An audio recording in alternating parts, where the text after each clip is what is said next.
criait Jésus, Jésus. En chimie, il a transformé l'eau en vin. En biologie, il est né sans la conception normale. En physique, il a vaincu la loi de la gravité en marchant sur les eaux et en montant au ciel. En économie, il a vaincu la loi du rendement décroissant en nourrissant 5000 hommes avec 2 poissons et 5 mèches de pain.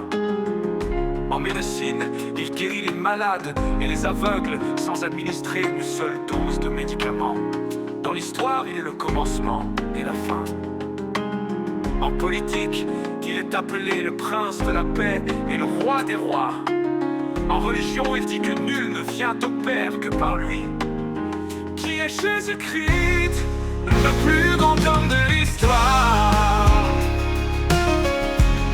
Jésus n'avait pas de serviteur, pourtant ils l'ont appelé Seigneur. N'avait pas de diplôme, pourtant ils l'ont appelé docteur et maître. N'avait pas de médicaments, pourtant ils l'ont appelé le guérisseur. Il n'avait pas d'armée, pourtant les rois le craignaient. Il n'a remporté aucune bataille militaire, pourtant il a conquis le monde. Il n'a commis aucun crime, pourtant ils l'ont crucifié. Il a été enterré dans un tombeau, pourtant il vit aujourd'hui et pour toujours. Je me sens honoré de servir un tel leader qui nous aime. Célébrons-le, il est digne.